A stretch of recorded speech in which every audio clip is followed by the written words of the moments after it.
घना जंगल था, लेकिन उस रात कुछ अलग था। हवा में अजीब सी बेचैनी थी, जैसे पेड़ भी किसी आने वाले तूफान से डर रहे हो। हल्की बारिश की बूंदें पत्तों पर गिर रही थी और दूर कहीं किसी घायल जानवर की आवाज सुनाई दे रही। उसी जंगल में कैप्टन अदिति सिंह अपनी टीम के साथ गश्त कर रही थी। वो सिर्फ एक सख्त ऑफिसर ही नहीं थी, बल्कि इस जंगल को अपना घर मानती थी। हर पेड़, हर रास्ता उसे याद, जैसे ये जंगल उसका परिवार हो। उस रात अदिति का मन बेचैन था। उसने अचानक कदम रोक दिए। उसके साथ चल रहे जवान ने पूछा, मैडम सब ठीक है? अदिति ने धीमे स्वर में कहा, पता नहीं क्यों ऐसा लग रहा है जैसे कुछ बहुत गलत होने वाला है। सब लोग सावधान रहो। उसकी आवाज में एक अजीब सी गंभीरता जिसने पूरी टीम को सतर्क कर दिया। तभी अचानक एक जोरदार धमाका हुआ, जमीन हिल उठी और चारों तरफ से गोलियों की आवाज गूंजने लगी। पोजीशन लो,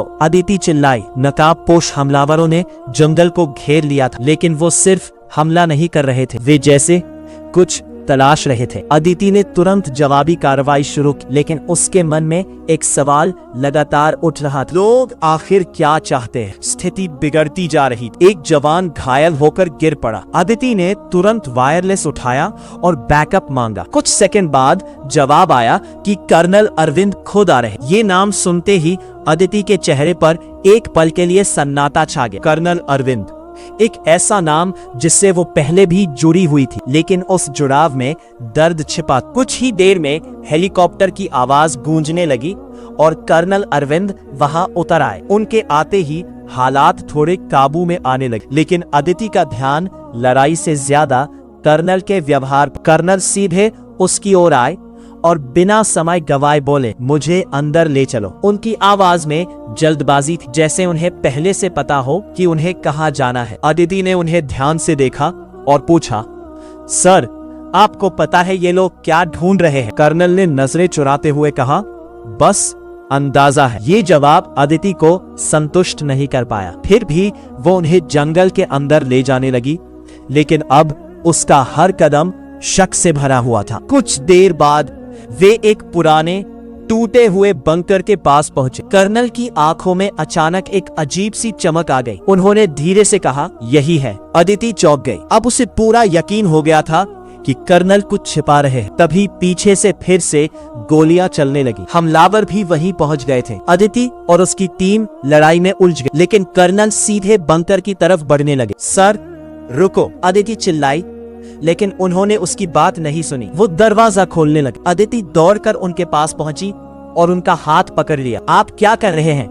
उसकी आवाज में गुस्सा और डर दोनों था। कर्नल ने हाथ छुड़ाते हुए कहा, ये बहुत जरूरी है। तभी अदिति की नजर उनके बैग पर पड़ी। उस पर वही निशान था जो हमलावरों के कपड़ों पर था। उसकी सांस रुक गई। आप इनके साथ हैं? उसकी आवाज कांप रही थी। कर्नल कुछ कह पाते उससे पहले ही अदिति का हाथ उठा और एक जोरदार थप्पड़ उनके गाल पर पड़ा। आवाज इतनी तेज थी, कुछ पल के लिए गोलियों की गूंज भी थम सी गई। अदिति की आंखों में आंसू थे, लेकिन उनमें गुस्सा ज्यादा था। मैंने आप पर भरोसा किया था और आप देश के साथ गद्दारी कर रहे हैं। कर्नल की आंखें झुक गई। पहली बार वो एक मजबूत ऑफिसर नहीं, बल्कि एक टूटे हुए पिता की तरह। उन्होंने धीमी आवाज में कहा, मैं गद्दार नहीं हूँ अदिति, मैं मजबूर हूँ। अदिति का गुस्सा थोड़ा थमा, लेकिन उसके सवाल खत्म नहीं हुए। किस बात की मजबूरी? कर्नल की आंखों में आंसू आ गए। उन्होंने मेरी बेटी को अगवा कर लिया है। अगर मैंने उनकी मदद नहीं की तो वो उसे मार देंगे। ये सुनकर अदिति जैसे अंदर से हिल गई।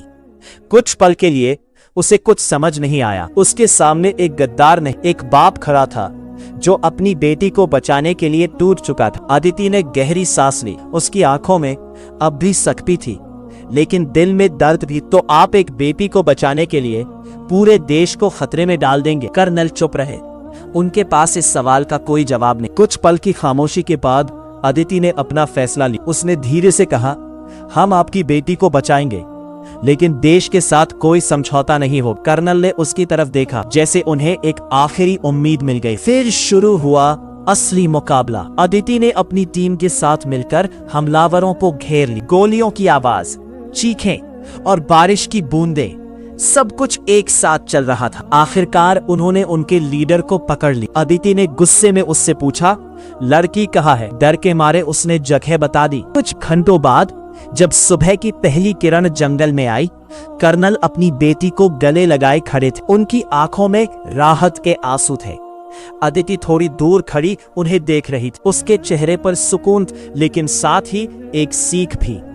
कर्नल उसके पास आए और धीमे स्वर में बोले, थैंक यू। अदिति ने शांत लेकिन सख्त आवाज में कहा, सर, अगली बार याद रखिएगा, एक सच्चा सैनिक कभी अपने देश से ऊपर कुछ नहीं रखता, चाहे हालात कितने भी मुश्किल क्यों न हो। कर्नल ने सिर झुका लिया। उस दिन उन्होंने सिर्फ अपनी बेटी को नहीं पाया था, बल्कि अपनी खोई हुई जिम्मेदारी भी वापस पा ली थी। दोस्तों, वीडियो कैसा लगा कमेंट में जरूर बताना, और वीडियो बनाने में बहुत मेहनत लगती यार। चैनल को सब्सक्राइब जरूर कर देना। धन्यवाद।